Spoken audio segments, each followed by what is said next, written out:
Première étape de l'utilisation de K2, il va falloir télécharger bien entendu le composant et nous allons ensuite nous occuper de l'installer dans une version française et puis nous verrons quelques particularités justement de cette installation et du paramétrage post-installation. Donc j'ai au préalable téléchargé la dernière version à l'heure où nous enregistrons, il s'agit de la version 2.6.5.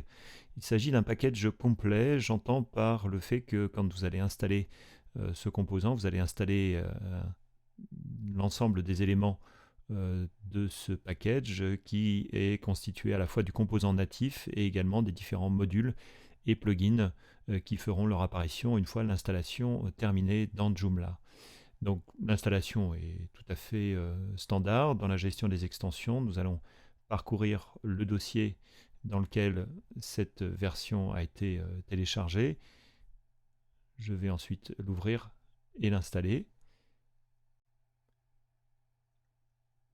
Voilà, nous constatons que l'ensemble des éléments ont été installés. Il y a bien à la fois le composant et les différents modules et plugins qui font partie de ce package. Ensuite, l'idéal, ce serait de pouvoir bénéficier d'une version française de K2. Or, vous voyez qu'actuellement, c'est une version anglaise qui s'est installée. Donc, sur le site de K2, vous avez ici, tout en bas de la page, K2 Translations, et vous avez à cet endroit-ci eh bien, l'ensemble des packages de langue qui sont disponibles. Et celui qui va nous intéresser, c'est le package français. Je l'ai également téléchargé. Nous allons l'installer d'une façon également standard dans Joomla en allant chercher donc ce package et je viens ensuite l'envoyer et l'installer. En ouvrant à nouveau le composant K2, je m'aperçois, voyez, que l'ensemble des éléments a été francisé. Donc première étape, l'installation de ce kit de construction de contenu. Nous allons ensuite jeter un coup d'œil sur le panneau d'administration et constater quelques petits changements. Voilà, il se trouve que initialement il y avait d'autres icônes que celles qui sont affichées ici.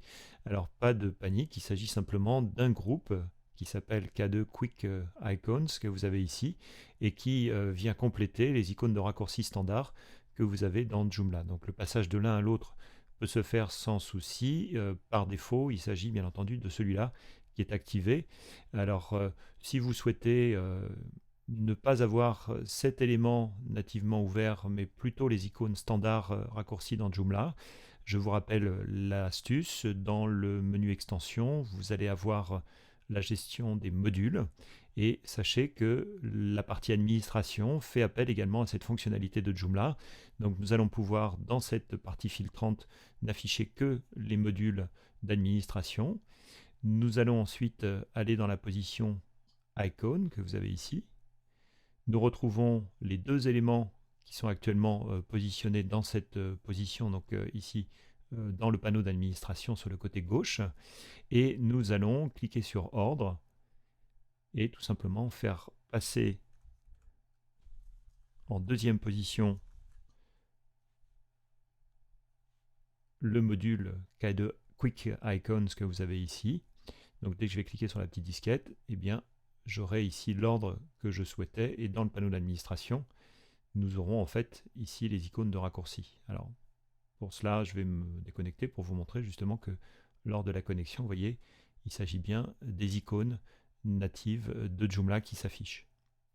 Ensuite, lors de cette installation, il y a eu à la fois le composant K2 qui a été installé, mais également un ensemble de plugins. Alors ces plugins vont être disponibles dans la gestion des plugins, avec ici le filtre K2. Et vous aurez ensuite des modules qui ont été installés. Et par défaut, eh bien, sachez que K2 vous a non seulement installé ces modules, mais il vous les a en fait, ici il a créé des instances de ces modules. Si vous ne souhaitez pas les utiliser tout de suite, eh bien, vous pourrez sans aucun souci venir sélectionner l'ensemble de ces modules et venir ensuite les mettre dans la corbeille. Une fois que ces éléments seront supprimés et que vous aurez vidé cette corbeille, eh bien, sachez qu'à tout moment, vous pouvez cliquer sur Nouveau ici et venir chercher eh bien, l'un de ces plugins qui seront disponibles ici et dont vous pourrez créer autant d'instances que vous le souhaitez. Alors ces modules seront de véritables outils qui seront orientés sur des fonctionnalités bien particulières. Vous aurez ici un module vous permettant de gérer ou plutôt d'afficher les commentaires de votre interface. Alors nous verrons dans les articles justement comment se gèrent ces commentaires et les commentaires spécifiques de K2. Nous aurons ensuite un module qui est plus orienté sur la partie article, la partie contenu, ou dans la partie ici du composant K2, c'est ce que l'on appelle des éléments ou des items. Vous aurez ensuite un module spécifique pour traiter l'ensemble des utilisateurs, ou en tout cas afficher un certain nombre de caractéristiques de ces utilisateurs. Nous aurons ensuite un module spécifique pour l'utilisateur connecté. Et nous avons ensuite une véritable boîte à outils, comme son nom l'indique ici, le K2 Tools, qui aura la particularité de servir à bon nombre de choses. Et les fonctionnalités de cet outil sont tout simplement résumées dans la zone ici, sélectionner la fonction du module. Donc nous aurons ici les différentes fonctions, comme par exemple la liste des auteurs, qui contribuent aux articles géré par K2. Vous aurez ensuite, par exemple, un calendrier de style blog. Vous aurez un fil d'Ariane. Vous aurez ensuite la liste des catégories des moteurs de recherche qui sont symbolisés soit sous la forme de boîtes de recherche standard ou éventuellement de nuages de mots-clés avec la fonction tags qui est inclus à l'intérieur de ce CCK K2. Donc à la fois un composant, des plugins et également des modules à votre disposition. Et nous avons ensuite dans ce panneau d'administration et dans les icônes de raccourcis, eh bien, tout simplement de quoi créer de nouveaux articles, de quoi lister les nouveaux articles.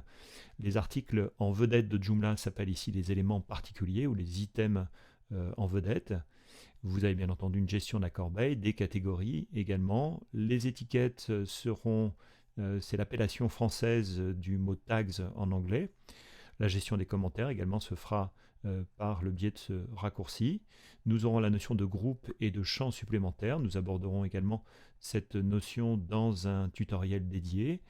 Et vous avez ensuite une possibilité qui est celle de venir gérer vos médias autrement que par le biais du gestionnaire de médias natif de Joomla, voilà, qui aura un aspect un petit peu différent et qui peut se rapprocher d'un composant que j'utilise de temps en temps qui s'appelle Explorer, qui est en fait un gestionnaire de fichiers et qui vous permet entre autres par exemple de venir associer un usage standard d'affichage à la notion ici de copier-coller, couper-coller, donc la notion de dupliquer ou de déplacer des éléments par exemple. Alors en sachant par contre que ce gestionnaire de médias, bien entendu, s'arrête ici nativement à la partie image. Revenons ensuite dans ce panneau d'administration pour y trouver un certain nombre de liens vers la communauté ou vers le site du développeur de K2. Et nous aurons en dernier lieu un outil qui est intéressant et qui vous permettra, par exemple, si vous n'avez pas la possibilité d'éditer vos images dans des logiciels comme Adobe Photoshop ou Photoshop Elements, ou bien encore GIMP pour le monde open source, eh bien, K2 nous met un lien vers un éditeur d'images qui est disponible sur Internet, qui s'appelle SplashUp, alors qui va se charger sur mon écran. Voilà, et qui se présente sous cet aspect. Alors c'est un peu déstabilisant parce qu'on a l'impression presque de se retrouver dans Photoshop.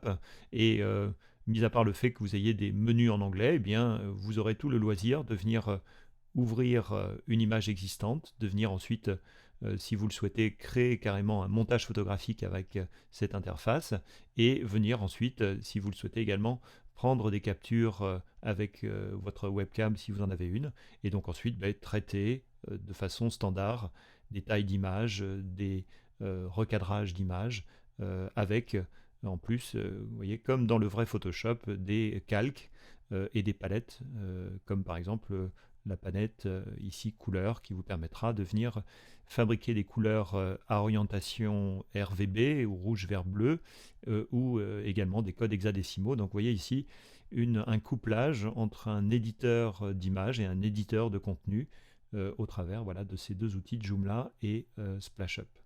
Donc voilà pour cette présentation et l'installation de K2 et de tous les éléments qui viennent s'ajouter à cette installation de base et du package que nous avons initialement téléchargé sur le site getk2.org.